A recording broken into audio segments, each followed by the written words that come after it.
सुबह के 8 बज रहे थे। सीमा को आज वैसे भी ऑफिस जाने में काफ़ी देरी हो चुकी थी।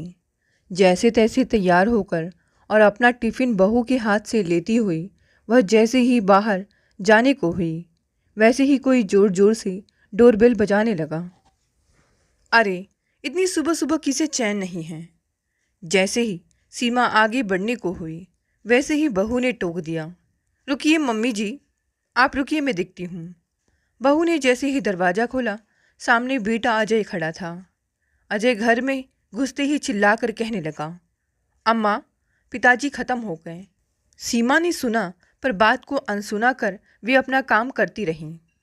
लेकिन पति के मरने की खबर से एक क्षण को मन में कुछ जरूर हुआ था, किंतु उन्होंने कोई प्रतिक्रिया नहीं दिखाई। आप सुन रही हैं ना? यह कहकर अजय ने माँ का कंधा पकड़ उन्हें झकझोरा, तो सीमा उसे एकटक निहारती रही, मानो पूछ रही हो, तो क्यों झकझोर झकझोर कर यह कह रहा है। छोटा बेटा भी तब तक वहाँ आ गया था और क्रोध से माँ को घूरने लगा, मानो वे उसकी अपराधिनी हूँ। पिता कल रात को गुजर गए हैं और आप यह सुनकर भी ऑफिस जाने की तैयारी में हैं। सीमा चुपचाप फाइलें उठाकर बैग में सहेजने लगी। उनका दिल सुन्न था, ना उस पे स्पंदन, ना संवेदन की कोई लहर थी।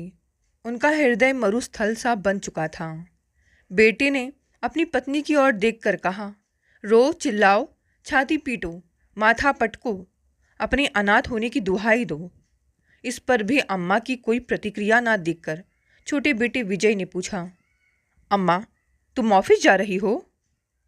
सीमा अपना पर्स और बैग उठाकर घर से निकल गई। बसों की भीड़ भाड़ में भी सीमा का मन शांत रहा। ऑफिस में भी उन्होंने किसी से कुछ नहीं बताया और रोज की तरह अपना काम करती रहीं। सीमा के ऑफिस चले जाने से उनकी दोनों भाभियां मन ही मन काफ़ी नाराज थीं। बड़ी भाभी मंजू तड़प उठी और उसने देवरानी अथीरा को खूब भड़काया। एक बजते बजते ऑफिस में मंजू भाभी ने फ़ोन कर बता दिया कि सीमा के पति की रात को मौत हो गई है। तुम्हारे पति का कल देहांत हो गया और तुम ऑफिस आ गई, मैनेजर ने कहा। सीमा के इस व्यवहार से ऑफिस के लोगों को समझ में आ गया कि कहीं कुछ गड़बड़ है। ऑफिस में दबी जबान से चर्चा होने लगी। सीमा को ऑफिस का वातावरण अजनबी सा लगने लगा तो वे घर आ गई। घर में आस पड़ोस के लोग जमा थे। उनकी भाभियाँ और बहुएं उनके व्यवहार को लेकर चर्चा कर रही थी। घर का दृश्य देख सीमा को समझती देर न लगी कि मंजू भाभी किस बात को लेकर इतना फसाद खड़ा कर रही हैं। सीमा को देखते ही बेटा अजय पास आकर बोला, अम्मा, हम सब जा रहे हैं, तुम चलोगी? तुम सबका मरने वाले के साथ कौन सा रिश्ता है जो मेरी जीवन यातनाओं से भरते जा रहे हो? आज तक तुमने अपने बाप की शक्ल देखी? आज 35 साल के बाद सब चेत रहे हैं, जिससे मेरा नाता तुम सब ने मिलकर तुड़वा दिया था। आज मेरे सूखे जख्म को क्यों छीलकर हरे कर रहे हो? नहीं सीमा, बड़े भाई ने समझाते हुए कहा, जो हुआ सो हुआ। तुम्हारी ससुराल से यह खबर आई है। अगर खबर ना आई होती तो बात दूसरी थी। आखिर है तो वह तुम्हारे दोनों बेटों का पिता। छोटे भाई ने जोड़ा। दोनों बहुएं यह नहीं जानती थी कि बाहर का कोई बात बनाए, इसीलिए कहा, देखो अम्मा, अब पिताजी जीवित नहीं हैं। मरते समय उन्होंने अपने भाई से अपनी पत्नी और बच्चों से मिलने की बात कही भी होगी तो हमें क्या पता। माँ, अगर आप जाएंगी तो उनकी आत्मा को शांति मिलेगी कि मेरी पत्नी ने मुझे माफ़ कर दिया, मेरा अंतिम संस्कार भी किया।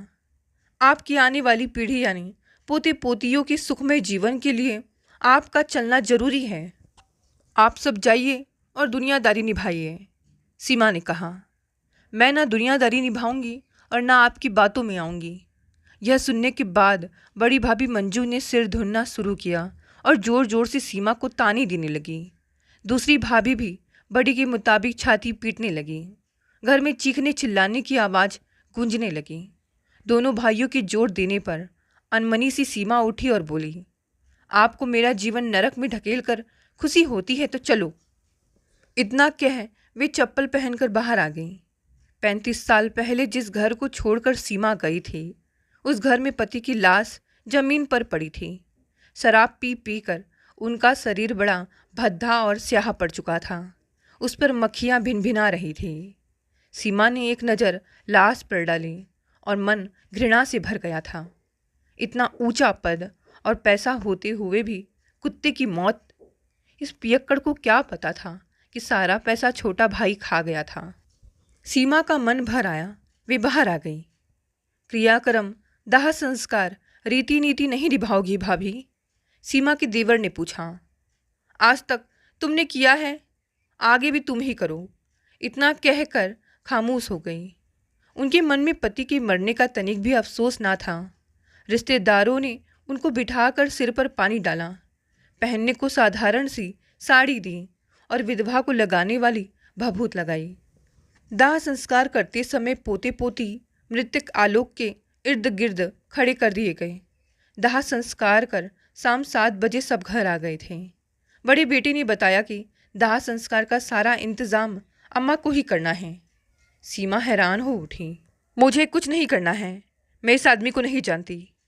जब मेरे ऑफिस के पीछे रहते हुए भी यह कभी मुझसे मिलने नहीं आया, न कभी पता लगाया कि बच्चे कैसे हैं, कितने बड़े हो गए हैं, क्या कर रहे हैं। आज मेरे दोनों बच्चे काबिल और बेहतर जीवन जी रहे हैं तो अपने बाप के कारण नहीं, बल्कि मेरे कारण, क्योंकि मैं खुद रात दिन मेहनत करती रही। किसी ने मुझे मदद की? पर अम्मा, विजय ने टोका। तू चुप कर, सीमा चीखी। तो क्या उसकी तरफदारी कर रहा है? तूने तो अपने पिता की शक्ल तक नहीं देखी है। आज ही देखी है ना? फिर कौन सा पिता और कौन सा चाचा? मर गया तो क्रियाक्रम हमें करना है और जिंदा था तो सब उसका था। सीमा ने भाभीयों के तेवर देखे तो समझ गई कि यह बदला लेना चाहती है। अतः एकाएक चिल्लाई, तुम मुझे विधवा दिखना चाहती हो ना? ठीक है, आज से तुम सब अपने मन की करो, मैं कुछ नहीं बोलूँगी। 13वीं तक प्रतिदिन पाँव फटने से पहले ससुराल के रिश्ते नाते वाले सीमा पर पानी डालते। उनका हर दिन अलग अलग फूलों से श्रृंगार करते, किंतु पहनने को 2 साड़ियाँ ही देते। किसी चीज़ को छूना उनके लिए मना था। 12वें दिन मुंह अंधेरे ही उठकर गले का मंगलसूत्र दूध में डलवा दिया गया और मुंह छिपाकर घर के एक कोने में बिठा दिया गया। 13वीं के बाद मंगलसूत्र तिरुपति की हुंडी में डालने के लिए परिवार एक साथ जाना चाहता था, पर दूरदर्शी बड़े भाई ने समझदारी से काम किया। वे अपने छोटी बहन के दिल का हाल जानते थे। वे सीमा को और टूटते नहीं देखना चाहते थे। इसीलिए उन्होंने ऐसी तारीख निश्चित की जिसमें काम भी हो जाए और आने वाले नए साल की सुखदाई सुबह भी हो जाए। सीमा पिछले 35 साल के जीवन में जाने कैसे कैसे कटीले रास्तों को पार कर चुकी थी। उन्होंने कमरे में झांका तो सारा परिवार गहरी नींद में सो रहा था। खिड़की खोलकर बाहर देखा तो सड़क पर उनके जीवन की भांति सन्नाटा छाया था। हाँ, भाभीयों के चेहरे संतुष्ट प्रतीत हो रहे थे। हवा तेज चल रही थी। खिड़की के पट जोर जोर से हिलने लगे। उन्हें अंदर तक किसी अज्ञात भय ने घेर लिया। उन्होंने झट उठकर खिड़की बंद कर दी। मन में उठ रहा शोर बढ़ता ही जा रहा था। खिड़की की आवाज़ मानो मरे पति की हो, जो मुंह चिढ़ाकर कह रही हो, क्यों घर छोड़कर भाग गई थी ना, आज मेरी विधवा बनी हूँ। और इसके साथ ही अतीत के वे दिन सीमा की आंखों के सामने साकार होने लगे। मंजू भाभी की जिद के चलते ही माता पिता ने इस रिश्ते के लिए हाँ की थी, क्योंकि आलोक भाभी का चचेरा भाई था और सीमा की सुंदरता पर मुग्ध था। उसने मंजू भाभी को उपहार में साड़ियाँ गहने देकर पटा लिया था। आलोक पुलिस विभाग में कर्मचारी था। आस पड़ोस वालों ने तारीफ करते हुए कहा था, सीमा ने क्या तकदीर पाई है। लड़का अच्छी नौकरी के साथ साथ हष्ट पुष्ट व रूपवान भी है। भाभी की माँ ने कहा था, उपहारों से घर भर जाएगा और आलोक तो एक काबिल पुलिस वाला है। शादी के बाद सीमा की घर गृहस्थी खूब जमी। सास ज़्यादा ना बोलती, मशीन की तरह घर का सारा काम करती रहती। सीमा भी उनका पूरा हाथ बटाती। अजय 2 साल का था और विजय 2 माह का था। एक दिन सास ने कहा, आज कुछ मेहमान आने वाले हैं, अच्छी तरह से तैयार हो जाना। और उनकी आज्ञा अनुसार वह तैयार हो गई थी। घर में जो मेहमान के नाम पर आए वे सारे के सारे अय्याश थे। देर रात तक खाते पीते रहे। उस दिन से यह हर रोज का नियम बन गया। आए दिन शराब की बोतलें, सोडा, नॉनवेज आदि लाई जाती और माँ बनाया करती। जब वे आती उस समय आलोक ड्यूटी पर होते। सीमा जब भी इस बारे में पति से कुछ कहना चाहती तो वो बिना कुछ सुने उठकर चल पड़ती। एक दिन सास ने जब कहा, सीमा उसके साथ पिक्चर जाकर देखा, तो वह भौचक्की हो सास की तरफ देखती रह गई। मुझे पिक्चर देखना पसंद नहीं है माँ, मेरा बच्चा बहुत छोटा है। यह कह सीमा सास की बात टाल गई। 2 दिन बाद आलोक ड्यूटी से घर आए तो माँ की बातें सुनकर झुंझला उठे। तुमने इसे समझाया नहीं कि इसे पिक्चर जाना चाहिए था? क्या वे इसे खा जाते? पति के मुंह से यह सुनकर सीमा को काठ मार गया। उस रात इसी बात को लेकर पति पत्नी दोनों में खूब बहस छिड़ी। बात मारपीट पर उतर आई थी। सीमा समझ नहीं पा रही थी कि पुलिस विभाग में काम करने वाला उसका पति उसे गलत काम करने को क्यों कह रहा है। पत्नी को दासी समझने वाला आलोक आदेशात्मक स्वर में बात करता रहा। 2 बच्चों की माँ बन चुकी हूँ, परंतु जीवन में पति का फायदा कैसे करना है यह पता नहीं। बालू को पकड़कर कहा था, ए सुन, जो माँ कहती है वैसा कर। मुझे यह नौकरी ही नहीं अपने परिवार को भी बचा कर रखना है, तो ईमानदारी से काम कीजिए। क्या मुझे पाठ पढ़ाती है पुलिस वाले को? सीमा पति की ओर देखती ही रह गई। ऐसे क्या देख रही है? कहते कहते उसका सिर दीवार पर दे मारा था। बहुत चोट लगी थी, सिर से खून बहने लगा था। उस दिन से दोनों के बीच तनाव बढ़ने लगा और दूरियां भी। हर रोज जलसे मनाए जाते। सीमा किचन में खड़ी खड़ी सिर्फ तरह तरह के व्यंजन ही बनाती रहती। धीरे धीरे सीमा की सहन शक्ति जवाब देने लगी। मेहमानों की सेवा में लगी सीमा जब भी बच्चा रोता तो वह उन्हें छोड़कर बच्चे को उठा लेती, दूध पिलाती।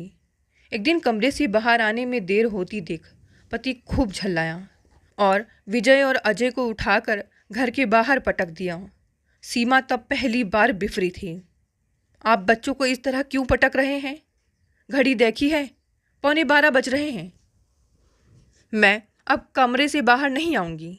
और दोनों बच्चों को लेकर वह अंदर आ गई थी। कमरा बंद कर लिया। उस दिन जीवन में जो तूफान आया उसने जीवन की धारा ही बदल दी।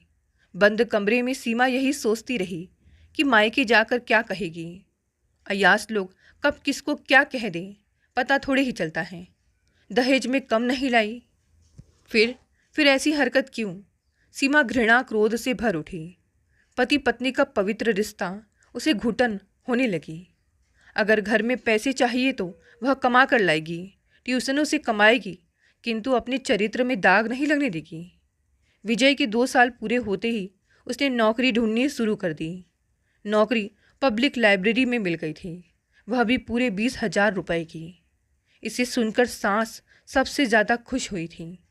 पहली बार उनके चेहरे पर सच्ची मुस्कान थी। अब छोटी छोटी बात भी घर में उठने लगी। एक दिन सीमा पुस्तकालय से बाहर निकली तो लाइब्रेरी के एक कर्मचारी को उसने समझाया कि चाबी कहाँ जमा करनी है। पति ने यह देखा तो वह आग बबूला हो उठा। सीमा, किसी पराये मर्द के साथ बातें करते तुम्हें शर्म नहीं आती? उसने तब पति को बहुत समझाया कि वह कर्मचारी है और लाइब्रेरियन होने के नाते उसे समझाना होता है। उस दिन आलोक ने उसे मारा और खिन्न होकर वह दोनों बच्चों को लेकर मायके आ गई। पिता को जब पता चला तो उन्होंने अपना सिर पीट लिया। दोनों भाइयों ने उसे ससुराल नहीं जाने दिया। सीमा ने भाइयों को समझाया था कि जाकर पता तो लगाओ कि सच्चाई क्या है, किंतु किसी ने कुछ नहीं सुना। रिश्ता तोड़ दिया गया। सीमा की सास मरने से 1 साल पहले चोरी से उससे मिलने आई थी। उसके जेवर लौटाते हुए उन्होंने कहा था, तेरी हिम्मत की दाद देती हूँ। औरतों को हमेशा भोगने की चीज़ ही समझा जाता है। हमारी बिरादरी की औरतों ने ऐसा ही जीवन जिया है। उनकी दुनिया को बड़ी चतुराई से घर की 4 दीवारी में सीमित रखने की साजिश पुरुषों द्वारा आज भी रची जा रही है और आज भी वे शोषण की शिकार हैं। वे थोड़ी देर को रुकी, फिर कहने लगी, अनुशासन, हया, तमीज सब औरतों के ही आभूषण हैं। पुरुष कितना भी अनैतिक और अशोभनीय आचरण करे, उसके चरित्र पर कभी कलंक नहीं लगाया जाता, जैसे कि वह सामाजिक अनुशासन के परे है। समाज के सभी स्तरों पर औरतों के ऊपर अकथनीय उत्पीड़न होता है। फिर उन्होंने बातों का रुख बदला। तूने अजय को वकील बना दिया, यह तेरी हिम्मत की बात है। भाइयों से कभी पैसे की मदद नहीं मांगी। बेटे की शादी भी वकालत पास लड़की से की, यह और खुशी की बात थी। छोटे बेटे को लाइब्रेरियन बना दिया और उसकी शादी भी बड़े धूमधाम से की, यह भी शान की बात है। छोटी बहू को काम पर लगवा दिया।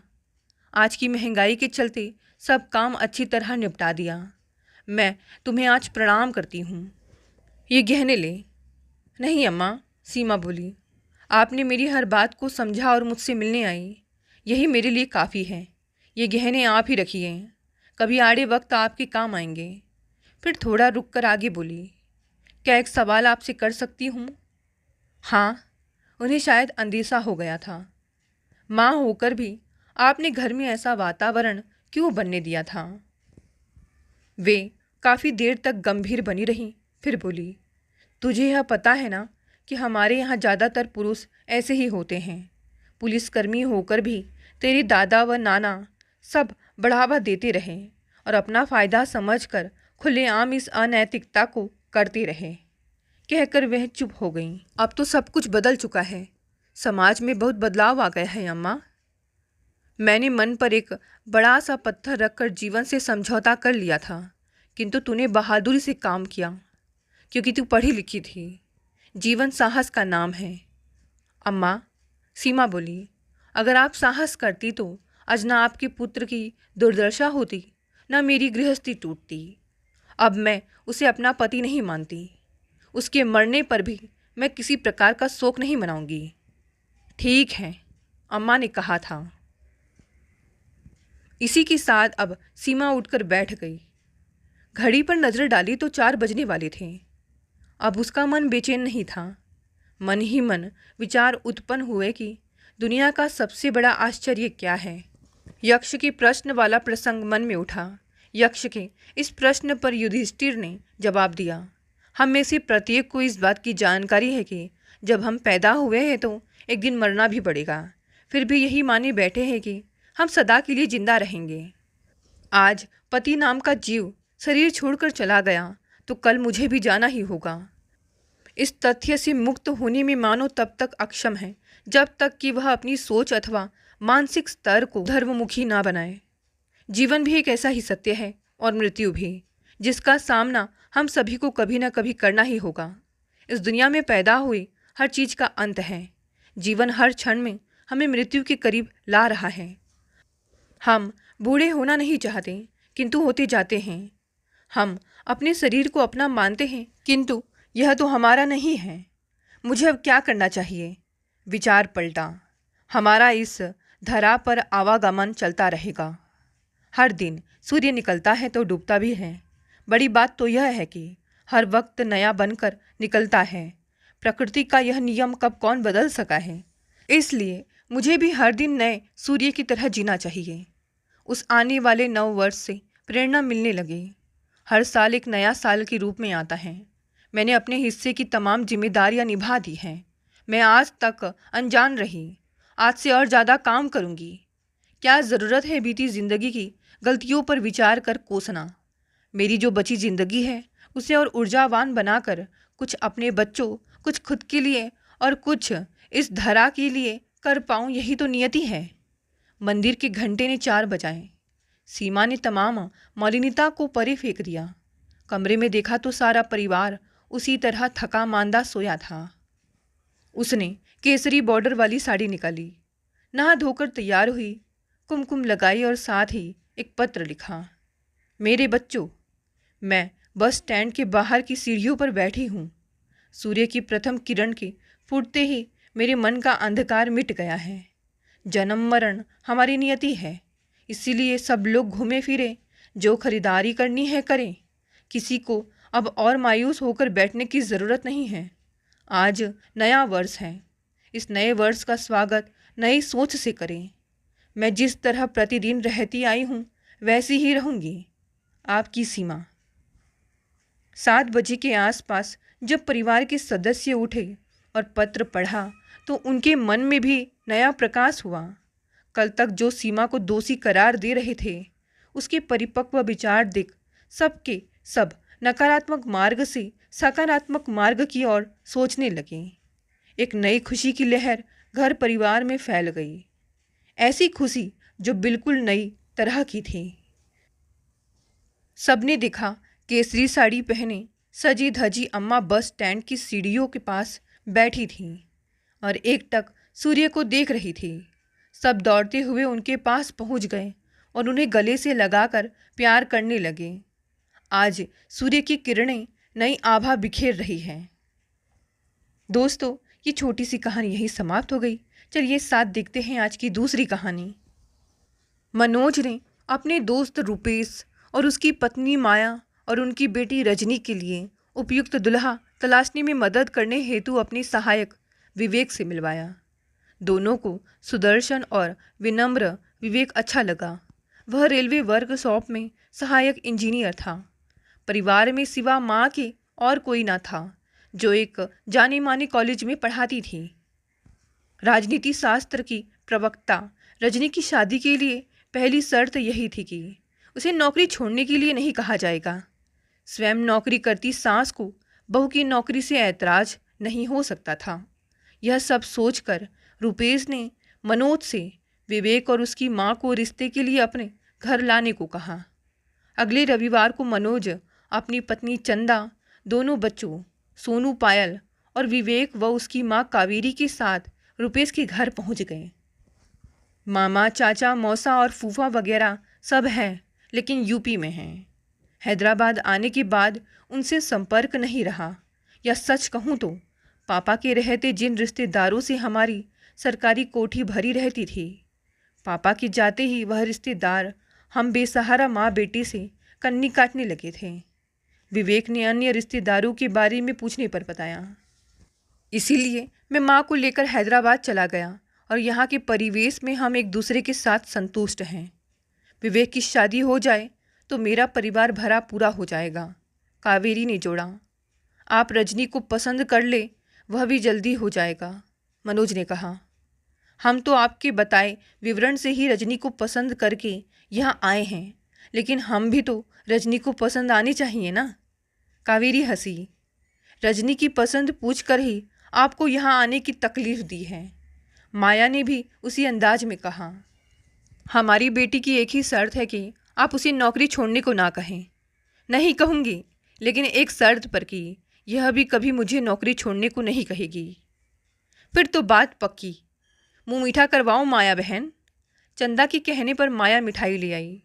चाय नाश्ते के बाद मनोज ने कहा कि अब सगाई शादी की तारीखें भी तय कर लो। वह तो आप कब छुट्टी देंगे उस पर निर्भर करता है सर, विवेक बोला। इस पर भी कि वे स्वयं कब छुट्टी लेते हैं, क्योंकि सब कुछ उन्हें ही तो करना है। कावेरी रुपेश और माया की ओर मुड़ी। जिस तरह से उन्होंने यह शादी की बात चलाई है, उसी तरह से चंदा भाभी और मनोज भैया विवेक के अभिभावक बनकर बहू के गृह प्रवेश तक की सभी रस्में निभाएंगे। अब क्या करना है या कैसे करना है उनसे ही पूछिएगा। रहा लेन देन का सवाल तो मुझे बस आपकी बेटी चाहिए और अब इस विषय में मुझसे कोई कुछ नहीं पूछेगा। कावेरी आराम से सोफे से पीठ लगाकर बैठ गई। पूछेंगे कैसे नहीं कावेरी जी, शादी में आने वाले रिश्तेदारों के बारे में बताना होगा ही ना, माया ने प्रतिवाद किया। शादी में रौनक तो उन लोगों के आने से ही आएगी। रौनक की फिक्र मत करिए, विवेक बोला। मेरे बहुत दोस्त और सहकर्मी हैं।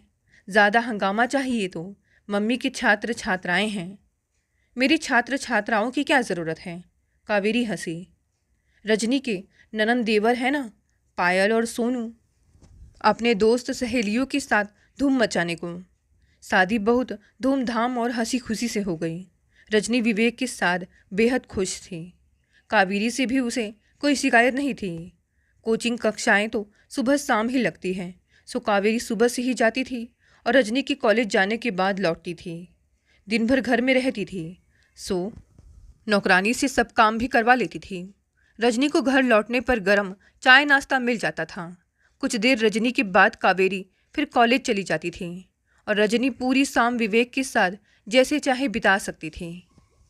संक्षेप में, सास के संरक्षण का सुख बगैर किसी हस्तक्षेप या जिम्मेदारी के 1 साल पलक झपकते गुजर गया। माँ बेटे में रात को ही बात होती थी, लेकिन कुछ रोज से रजनी को लग रहा था कि कावेरी कुछ असहज है। वह विवेक से अकेले में बात करने की कोशिश में रहती थी। रजनी के आते ही बड़ी सफाई से बात बदल लेती थी। रजनी ने यह बात अपनी माँ माया को बताई। विवेक के अलावा उस बेचारी का अपना सगा कोई और तो है ही नहीं जिससे कोई निजी सुख दुख या पुरानी यादें बांटे, तो खुद ही उन्हें अकेली छोड़ा कर। और विवेक से भी कभी मत पूछना कि माँ उससे क्या कह रही थी, माया ने समझाया। एक रात सबने खाना खत्म ही किया था कि बिजली चली गई। विवेक और कावेरी बाहर बरामदे में बैठे गए और रजनी मोमबत्ती की रोशनी में मेज साफ करके रसोई समेटने लगी। काम खत्म करके उसने बेख्याली में मोमबत्ती बुझा दी। स्ट्रीट लाइट की रोशनी में बरामदे का रास्ता नजर आ रहा था। वह धीरे से उसी के सहारे आगे बढ़ गई। तभी उसे बरामदे से माँ बेटे की वार्तालाप सुनाई दी। विवेक कह रहा था, कितनी भी सिफारिश लगवा लूँ रेलवे से तो भी 3 बेडरूम वाला घर नहीं मिल सकता। माँ, कई हजार रुपया किराया देकर बाहर ही लेना पड़ेगा। सोच रहा हूँ इतना किराया देने से बेहतर है अपना फ्लैट ही खरीद लें। गाड़ी के बजाय मकान के लिए ऋण ले लेता हूँ। उस सब में समय लगेगा विवेक। हमें तो 3 कमरों का घर जल्दी से जल्दी चाहिए। कावेरी के स्वर में चिंता थी। किराए की फिक्र मत करो, जितना भी होगा मैं देने को तैयार हूँ। तू बस इतना देख कि गेस्ट रूम तुम्हारे व मेरे कमरे से अलग हो।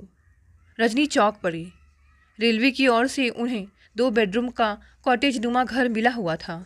सामने छोटा सा लॉन था, पीछे गार्डन और ऊपर खुली छत भी थी। नौकरानी भी पास के बंगले के आउट हाउस में रहती थी, सो देर सवेर जब बुलाओ वहाँ आ जाती थी। यह सब छोड़कर किराए के आधुनिक दड़बे नुमा फ्लैट में जाने की क्या ज़रूरत आ पड़ी थी।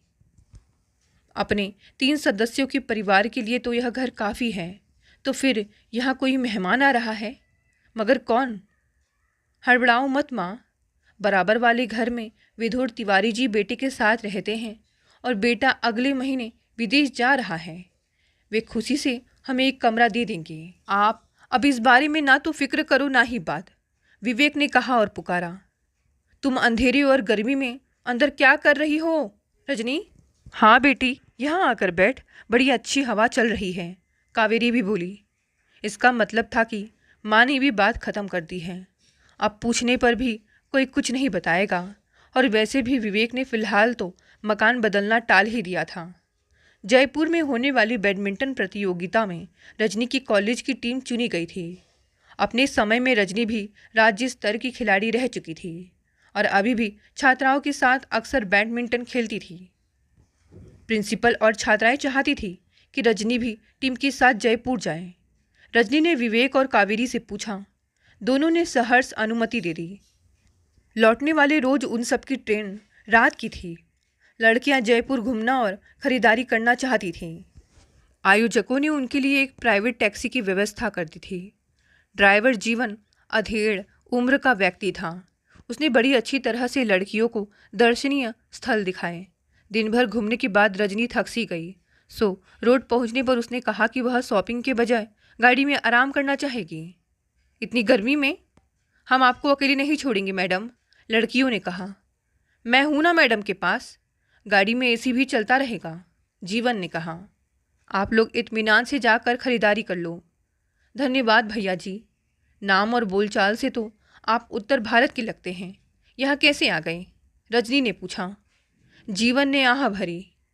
अब क्या बताएं मैडम, हालात ही कुछ ऐसे हो गए थे कि रोजी रोटी के लिए घर से दूर आना पड़ गया। क्यों, ऐसा क्या हो गया? अपने घर में सभी पढ़े लिखे और सरकारी नौकरी में हैं। हमें न पढ़ना पसंद था न नौकरी करना। गाड़ी चलाने का बहुत शौक था, सो बाबूजी ने हमें टैक्सी दिलवा दी। हम भी सबके मुकाबले कमा खा रहे थे कि हमारे बड़के भैया ने गड़बड़ कर दी। वे थे तो सरकारी अफसर, मगर सबाब और शराब के शौकीन। एक रोज़ नशे की हालत में जुर्म कर दिया और पकड़े गए और 7 साल की जेल हो गई। परिवार की इतनी बदनामी हुई कि लोग मेरी टैक्सी में बैठने से भी डरने लगे। टैक्सी का धंधा तो शहर के होटल और अन्य संस्थानों से जुड़ने पर ही चलता है, सो उनके नकारे जाने पर यहाँ आ गया। मुझे ही नहीं, भाभी और उनके बेटे को भी अपना शहर छोड़कर दूर जाना पड़ा। रजनी की दिलचस्पी थोड़ी बढ़ी। दूर कहाँ? हैदराबाद। वहाँ रेलवे में इंजीनियर है हमारा भतीजा, लेकिन हमारे ताल्लुकात नहीं हैं अब उनसे। उसने मायूसी से कहा। ऐसा क्यों? परिवार वाले उनसे कन्नी काटने लगे हैं। माँ बेटे खुददार थे, सो सबसे दूर चले गए। अब तो भैया की सज़ा की अवधि भी ख़त्म होने वाली है, तब शायद वे लोग झांसी आए। तभी लड़कियां शॉपिंग करके आ गई और ड्राइवर चुप हो गया। रजनी ने जितना भी सुना था उससे साफ जाहिर था कि वह किसकी बात कर रहा था। क्यों कावेरी बड़ा मकान लेने के लिए व्याकुल थी। पति को न नकारना चाहती थी, न ही उसके साथ रहना। विवेक सदा की तरह माँ की भावनाओं का ध्यान रख रहा था, लेकिन रजनी की भावनाओं का क्या? परिवार का यह कलुषित सत्य तो उन्हें शादी से पहले ही बताना चाहिए था। शादी के बाद भी यह कहने वाला विवेक कि पति पत्नी तो एक दूसरे के लिए खुली किताब होते हैं, कितना बड़ा झूठा था। झूठ की नींव पर टिकी शादी कितने रोज टिक सकेगी? माँ बेटे के व्यवहार से तो लग रहा था कि वे उस व्यक्ति को स्वीकार करने ही वाले थे, भले ही दूर रखे। देर सवेर तो उससे भी वास्ता पड़ेगा ही। सिरदर्द के बहाने वह पूरे रास्ते चुप रहे, फिर अपने कमरे में जाकर फूट फूट कर रो पड़ी। उसे समझ नहीं आ रहा था कि वह क्या करे। खैर, किसी तरह लंबा सफ़र तय करके घर पहुंची। शुक्र है तुम आ गई, जिया ही नहीं जा रहा था तुम्हारे बगैर, विवेक ने कहा। अब तो मेरे बगैर ही जीना पड़ेगा, क्योंकि मैं तुम्हें हमेशा के लिए छोड़कर जा रही हूँ। रजनी ने अलमारी में से अपने कपड़े निकालते हुए कहा। मगर क्यों? जयपुर में पुराना प्रेमी मिल गया क्या? विवेक ने चुहल की। प्रेमी तो नहीं, हाँ चचिया ससुर जीवन जरूर मिले थे। मैंने तो तुम्हें अपने जीवन के मुख प्रेम के बारे में भी बता दिया था, जिसका ताना तुमने मुझे अभी दिया है। लेकिन तुमने और माँ ने अपने परिवार के उस घिनौने सच को छिपाया हुआ है, जिसके लिए अपनों से मुंह छिपाकर तुम यहाँ रह रहे हो। झूठ की बुनियाद पर टिकी शादी का कोई भविष्य नहीं होता है विवेक। इससे पहले कि वह भरभरा कर गिरे, मैं स्वयं ही यह रिश्ता ख़त्म कर देती हूँ। तुरंत तलाक लेने के लिए सच्चाई छिपाने का आरोप काफ़ी है। वैसे तो तुम्हें सज़ा भी दिलवा सकती हूँ, लेकिन अगर चुपचाप तलाक दे दोगे तो ऐसा कुछ नहीं करूँगी। रजनी ने सूटकेस में सामान भरते हुए कहा। विवेक हतप्रभ हो गया था, फिर भी संयत स्वर में बोला। तुमने जो सुना वह सच है, लेकिन जो झूठ की बुनियाद वाली बात कही है वह सही नहीं है। इस शहर में किसी ने भी कभी भी हमसे पापा के बारे में नहीं पूछा, तो हम स्वयं आगे बढ़कर क्यों बता दें?